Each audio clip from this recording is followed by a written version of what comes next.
ஆதி என்னும் பராபரையே, அன்பான மனோன்மணியே, சோதி என்னும் பஞ்சகத்தாலே, சொற்பெரிய கரிமுகனே, தீது நீக்கும் கந்தவளே, திருத்துகின்ற குருநாதர்களே, 18 சித்தர்களே, அன்பான பரமசிவமே, ஓதியே ஜோதிடங்கள் உரைப்பதற்கு நாரவிந்த வடிவாக நல்ல துணை ஆவீரே.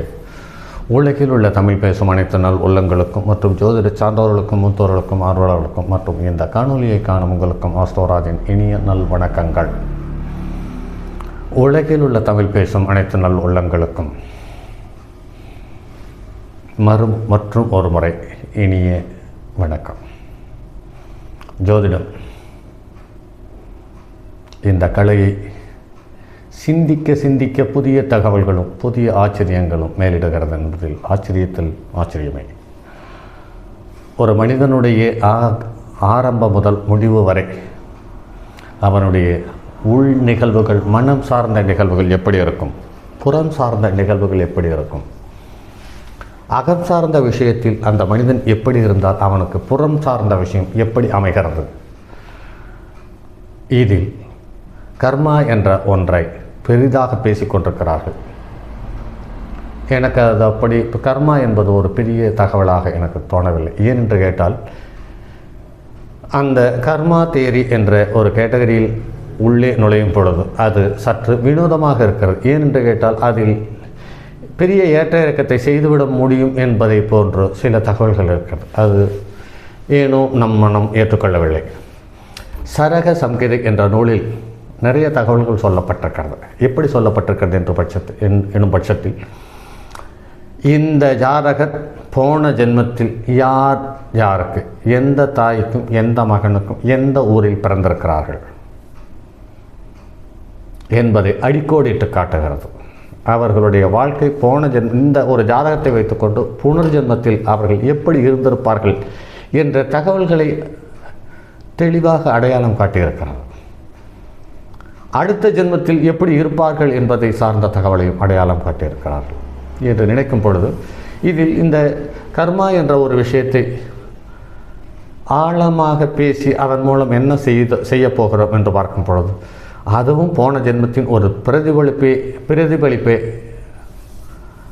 என்று ஜீரணித்து கொண்டு அதை விட்டு ஒதுங்க வேண்டிய சூழ்நிலையில் இருக்கிறோம் என்பது என்னுடைய அபிப்பிராயம். அடுத்து, ஒரு லக்கின பாவத்தில் என்ற கிரகங்கள் சார்ந்த தகவலை தியாகராஜசேகரம் என்ற நூலிலிருந்து 1928 வெளிவந்த நூல்களில் இருந்த தகவல்களை ஜோதிட துளிகள் என்ற தலைப்பில் தொடர் காணொலிகளாக கொடுத்து வருகிறோம். அந்த வகையில் இது 3வது காணொலி. ஜென்மம் உபயராசியாகில் சில நார்கள் தேசாந்திரம் திருவோனாக இருக்கிறார். அதில் சூரியன் இருக்கும் பட்சத்தில் மழையினுடைய இடத்தில் சஞ்சாரம் செய்கிறான். நோய் கொஞ்சம் உள்ளவன். செவ்வாய் லக்னாதிபதியாகில் ஆயுதத்தாலும் அக்னியாலும் நோய்களாலும் வாதனையை உண்டு பண்ணுகிறது.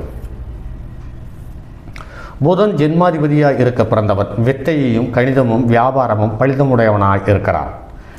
வியாழன் வெள்ளி வீடாகில் சாஸ்திரம் அறியக்கூடியவனாகவும் தனவனாகவும் தான் பிறந்த வீட்டு விட்டு நீங்காமல் வாழ்கிறான். சுபகாரியங்களுக்கு உரிய தலைவனாகவும் அவன் உருவெடுக்கிறான் என்று சொல்லப்பட்டிருக்கிறது.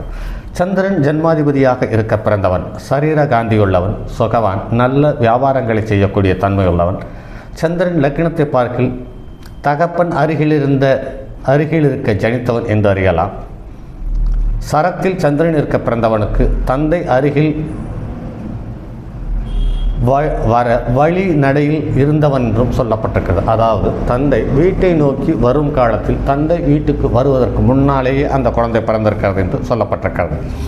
சுக்கிரனுக்கும் புதனுக்கும் நடுவில் சந்திரன் இருக்க பிறந்தவனுக்கு தந்தை அருகே இருந்திடுவான்.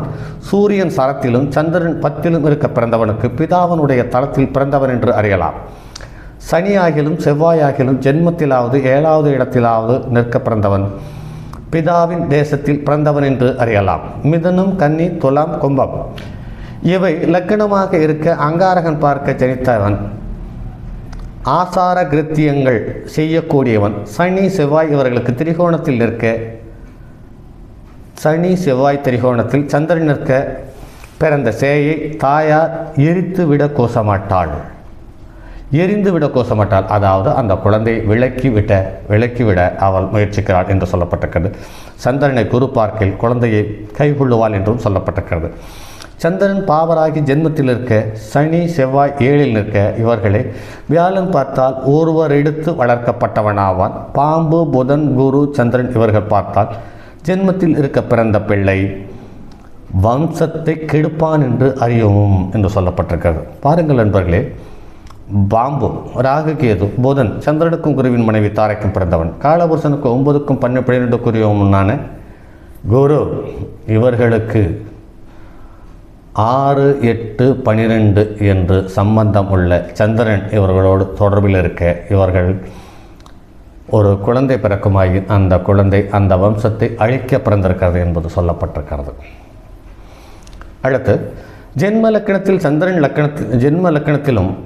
லக்கணத்திலும் தூமன் இருந்திட வாழ்நாள் குறைந்திடும், வியாதிவாதம் இருந்திட புகழ் நாசமாகும், பதிவேடன் என்றால் புத்தி குறைந்து போகும், சுக்கிரபானி என்றால் குளங்கள் நசியும், துஜன் இருந்தால் தனம் போமென்றறியவும் என்று சொல்லப்பட்டிருக்கிறது. பாருங்கள் நண்பர்களே, திடீரென்று துணை கிரகங்களை உள்ளே கொண்டு வந்திருக்கிறார்கள்.